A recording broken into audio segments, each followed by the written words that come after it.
Ayan guys. Ayan mga super mom, super lola.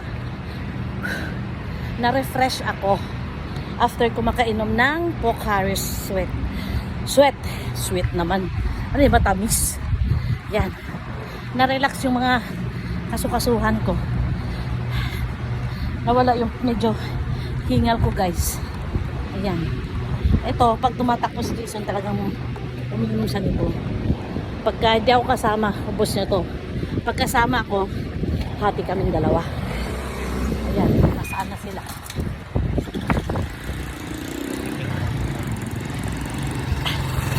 Saan si Tyra?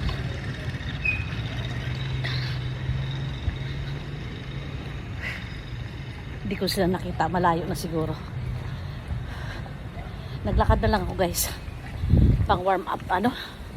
Hindi warm up, ano tawag ito? Yung pang finish. Yung pang kalmado na. Ayan. Di ba hindi na ako hingal?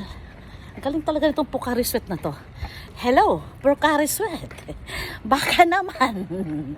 Tuwing tumatakbo kami, bumibili kami nito, Pocari Sweat. Sana marinig mo kami. Baka naman, Pocari Sweat. Ay, effective ka. Nawala ang hingal ko, pati pagod ko, at saka nag-relax yung mga muscles ko. Tapos nawala yung hingal ko, yung papagod na sana ako pero nag-normalize. Ang galing talaga itong Pocari Sweat na to. Kaya pala kahit ang mahal-mahal binibili ni Jason kasi nagtitipid ako. Ang binibili ko lang yung Gatorade. Sabi niya mas masarap to, mahal naman. Pero okay lang kasi effective talaga. Hi Tyra! Hi! ayaw gumalaw.